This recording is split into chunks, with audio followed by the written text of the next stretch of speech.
ایک جوہری تھا سنہرا، تو اس نے مختلف ڈبیاں کھول کے لوگوں کے سامنے رکھی اور ایک موتی نکال کر کے کہا کہ یہ موتی شب افروز ہے، رات کو چمکتا ہے، اور اس وقت دنیا کے اوپر جو قیمتی ترین موتی ہیں ان میں سے ایک موتی یہ میرے پاس ہے۔ خیر اس نے اپنا سامان سمیٹا تو اس مجلس میں ایک چور بھی بیٹھا ہوا تھا، اس کے دل میں لالچ آ گئی، تو اس نے اس جوہری سے کہا کہ جناب کہاں کے ارادے ہیں؟ تو اس نے کہا کہ میں بمبئی جا رہا ہوں۔ اس نے کہا واہ واہ کیا اچھا ہوا، میں بھی تو بمبئی جا رہا ہوں، تو چلو اکٹھا سفر ہوگا۔ وہ جوہری سمجھ گیا اس کی نیت کے کھوٹ کو کہ یہ میرا ہم سفر تو نہیں ہے، اس کا دل آ گیا ہے اس موتی پہ اور مجھ سے ہر صورت یہ موتی چرانا چاہتا ہے۔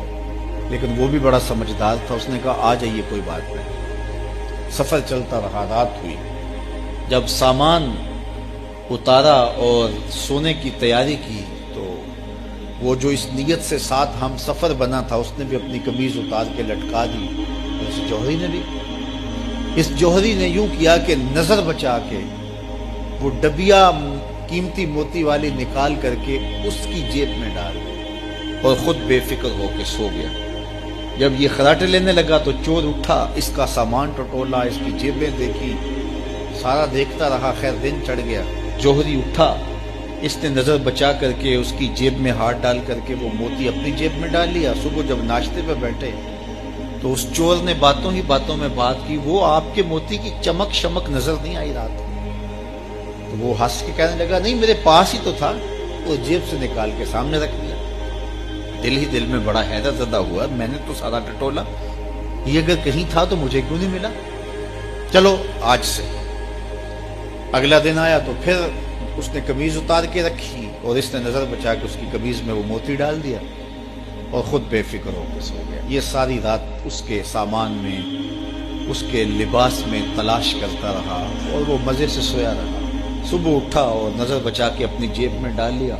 ناشتے پہ پھر بات کی کہ وہ آج بھی کوئی چمک شمک دکھائی نہیں دی۔ اس نے کہا میرے پاس ہی تھا، جیب میں ہاتھ ڈالا اور سامنے رکھ دیا۔ بڑا حیرت زدہ ہوا، دل ہی دل میں سوچا چلو کل سے۔ اس نے پھر ایسے کیا اور یہ ساری رات اس کا سامان ٹولتا رہا پوری تفصیل کے ساتھ۔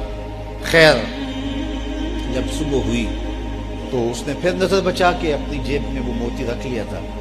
تو اس نے پوچھا وہ رات والا موتی آپ کا نظر نہیں آیا جس کو آپ کہتے تھے چمکتا ہے؟ کہا وہ ڈبیا میں رکھا ہے اس لیے چمک دکھائی نہیں دی، تھا تو میرے پاس ہی، اور جیب میں ہاتھ ڈالا سامنے رکھ دیا۔ یہ سر پکڑ کے بیٹھ گیا، میں روز اس کی جیب ٹٹولتا ہوں، سامان بھی دیکھتا ہوں، یہ رکھتا کہاں ہے؟ میں نے تو کوئی جگہ نہیں چھوڑی۔ اس نے کہا سچ بتاؤں میں تیرا ہم سفر نہیں تھا، میں چور تھا، میں تم کو بتا رہا ہوں۔ اب آپ میرے بھی استاد نہیں، مجھے اتنا بتاؤ کہ یہ موتی آپ رکھتے کہاں تھے؟ میں ساری رات ٹٹولتا رہا اور 3 دن ہو گئے مجھے، میں نے کوئی گوشہ نہیں چھوڑا، آپ کا سامان کھول کھول کے دیکھا ہے، آپ کا لباس الٹ پلٹ کے دیکھا، لیکن مجھے ملا ہی نہیں، یہ رکھتے کہاں تھے؟ مجھے یہ تو بتاؤ۔ اس نے کہا لوگوں کی جیب میں ٹٹولتے رہے، اپنی جیب میں ہاتھ ہی نہیں ڈالا۔ بلے شاہ اڈدیاں پھڑنے جڑا گھر بیٹھا ہے انہوں پڑھیا ہی نہیں۔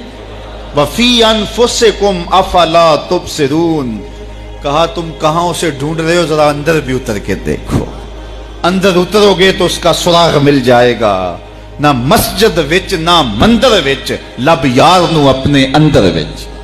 جب اپنے اندر اترو گے تو پھر سراغ زندگی نصیب ہو جائے گا، عرفان ذات ہوگا تو پھر عرفان الہی نصیب ہوگا۔ لیکن ہم دائیں بائیں ڈھونڈنے نکلے لیکن اپنے اندر اتر کے نہ دیکھا۔ تو سراغ زندگی ملتا ہی تب ہے جب اس کی چوکھٹ پہ جھکنا بندہ سیکھ جاتا۔ تو اس کی چوکھٹ پہ جھک کر کے زندگی کی سربلندی حاصل کیجئے اور مقصد زندگی حاصل کیجئے۔